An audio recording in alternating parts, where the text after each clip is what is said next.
शिक्षा का अधिकार ये सिर्फ सरकारी नियम नहीं है, बल्कि ये देश के न जाने कितने सुनहरे भविष्यों की आधारशिला है। लेकिन इस नियम की कई बार अनदेखी होती है।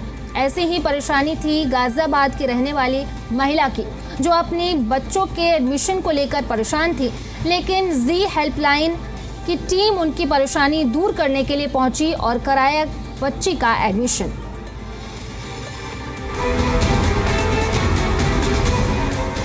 शिक्षा के अधिकार के तहत देश के हर उस बच्चे को पढ़ने का अधिकार है, चाहे वो आर्थिक रूप से संपन्न हो या ना हो।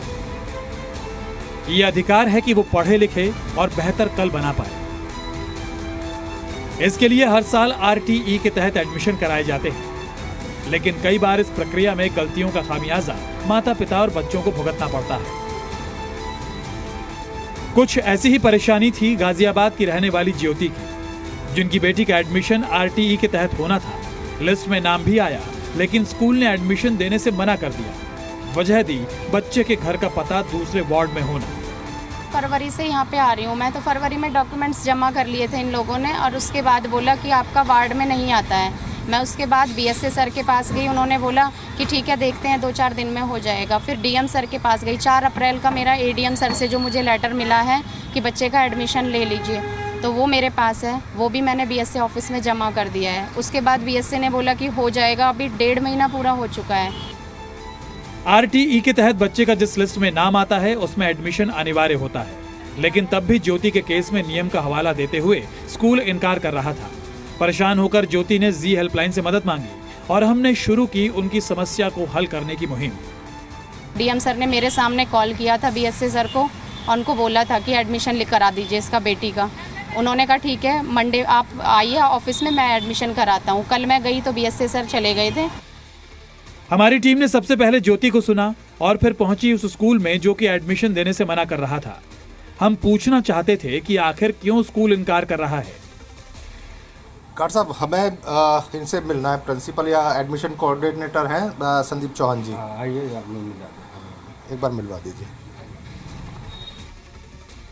स्कूल में जाते ही हमारी मुलाकात हुई एडमिशन कोऑर्डिनेटर से, जिन्होंने दूसरा वार्ड होने का हवाला देते हुए एडमिशन से साफ इनकार कर दिया, जबकि नियम साफ तौर पर यह कहता है कि किसी भी वार्ड का होने की वजह से एडमिशन से इनकार नहीं किया जा सकता। इनका बच्चा हमारे वार्ड के अंतर्गत नहीं आता है, उसकी कॉपी हमने इनको दी हुई है, उसका साक्ष्य भी इनको मैडम को दिया गया है। इनका प्रेशर पहले कि मैं मीडिया को लाऊंगी, आपको मैं खूब थ्रेट दिए इन्होंने यहाँ पर। मैंने कहा मैडम आपका बच्चा हमारे वार्ड में नहीं आता, उसके अंतर्गत हम नहीं ले सकते। आप सुनिएगा पहले, मेरे को बता देते हैं। 12(1)(c) आप पढ़ सकते हैं। इसमें साफ तौर पर लिखा हुआ है कि अगर चयन हो गया है तो स्कूल कैचमेंट एरिया या विजिट एरिया का बहाना देकर मैं तो आपको नहीं कर सकता। नहीं, ये धारा कहती है, और ये आप साफ तौर पर पढ़ भी सकते हैं। मैं तो वो बता रहा हूँ जो स्टेट गवर्नमेंट का रूल है। ये रूल है, धारा RTE की है, ये तो हमारी बनाई हुई नहीं है। आप देख सकते हैं 12(1)(c) जो हमें तो जो है इसकी। सर मैं एक बात बता देता हूँ, ये हो सकता है आप मेरे को WhatsApp पे दिखा रहे हैं, लेकिन BSA ऑफिस से आप पूछ सकते हैं क्या वार्ड के अंतर्गत आने वाले बच्चों को लेना या बाहर वालों को भी लेना। स्कूल का रवैया तो ऐसा था कि वो एडमिशन से इनकार तो कर ही रहा था, बल्कि शिकायतकर्ता पर मीडिया को लाकर धमकी देने का भी आरोप लगाने लगा। मेरे वार्ड में नहीं आता, मैं इनके बच्चा हमारे वार्ड के अंतर्गत नहीं आता, और ये शुरू से मेरे को टॉर्चर भी कर रही हैं और ये भी धमकी दे रही हैं कि मैं आपको ऐसे कराऊंगी, आपको बच्चे का एडमिशन। तो इनका अधिकार नहीं है। अधिकार है, लेकिन अपने वार्ड में अधिकार है, लेकिन इसका एक तरीका नहीं। तो उन्होंने क्या गलत कर दिया? मतलब अगर गवर्नमेंट आपके यहाँ अलॉट कर रही है तो गलत कर दिया। एडमिशन करना गलत नहीं है, ये सारा माहौल क्रिएट करना गलत है। मैं उस चीज को कह रहा हूं, पहले ही दे देते तो शायद इनको जरूरत ना पड़ती। किसी चीज लॉजिकल आंसर दे रहा हूँ, आपको भी दिया, उनको भी दिया, DM साहब को मैंने, BSA साहब को भी दिया। वार्ड से अलग, यानी मैंने उनको सर को बताया। स्कूल ने साफ इनकार किया तो हमारा अगला कदम था BSA का दफ्तर। हम जानना चाहते थे कि अगर बच्चे का वार्ड वो नहीं है तो कैसे ये स्कूल बच्चे को अलॉट किया गया और क्यों स्कूल एडमिशन से इनकार कर रहा है। BSA से हमारी मुलाकात 5 दिन बाद हुई, जिसमें उन्होंने आश्वासन दिया कि इस मामले की जांच कराकर एडमिशन कराएंगे। ये संज्ञान में आया है DDPS का कि वो DDPS स्कूल का कहना है कि मेरे वार्ड में नहीं आती हैं, मेरा स्कूल अलग वार्ड में है। चूँकि हमारे यहाँ से इनका लेटर निकला है, मैं ये भी देखने की कोशिश करूँगा कि वास्तव में इनका जो लेटर निकला है इनका पता किस वार्ड में है।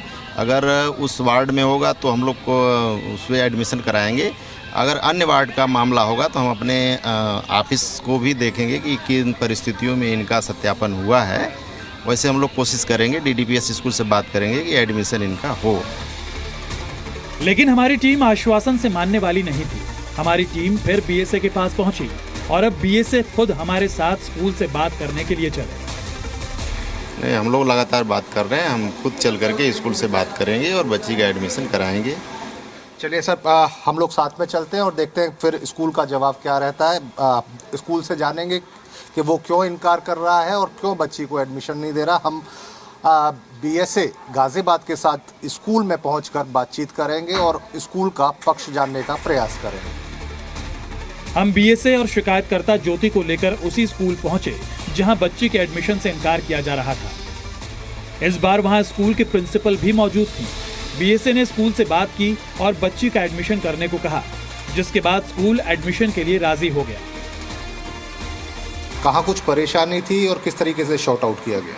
देखिए, नॉर्म्स के अकॉर्डिंग, स्टेट नॉर्म्स के अकॉर्डिंग वो बच्ची हमारे वार्ड में नहीं आ रही थी, लेकिन फिर भी हमने इसके एफर्ट्स करके पूरा इसके बारे में इंफॉर्मेशन लेके और बच्चे के फ्यूचर को ध्यान में रखते हुए उसको फिर स्कूल में परमिट किया, पूरी प्रोसेसिंग की और उसको एडमिशन दी, सो दैट बच्चे का फ्यूचर ऑन स्टेक ना हो।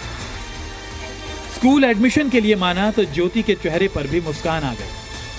सर, स्कूल में भी बात हुई थी, बट उन्होंने भी उस टाइम ये बोल दिया था कि नहीं, वार्ड के अंतर्गत नहीं आते हैं। बहुत ज़्यादा परेशानियां देखनी पड़ी कि नहीं होगा ही नहीं एडमिशन। तो अब जो है, जब जी न्यूज़ वालों ने मेरे साथ में रहे तो उनके चलते BSA सर भी यहाँ पे आके BSA सर ने भी बात किया स्कूल प्रशासन से, और पीयूष सर का भी बहुत ज़्यादा वो रहा है इसमें योगदान। तो इसी वजह से मेरी बच्ची का आज एडमिशन हो पाया है। मैनेजमेंट और प्रिंसिपल को धन्यवाद देना चाहूँगा कि उन्होंने हमारी बात को सुना और बच्चे के भविष्य को ध्यान में रखते हुए अपने यहाँ एडमिशन लिया। और पूरे गाज़ियाबाद में जो हमारे यहाँ बच्चे RT के तहत चयनित हुए हैं, हम लोग कोशिश करेंगे कि सभी बच्चों का 100% एडमिशन हो।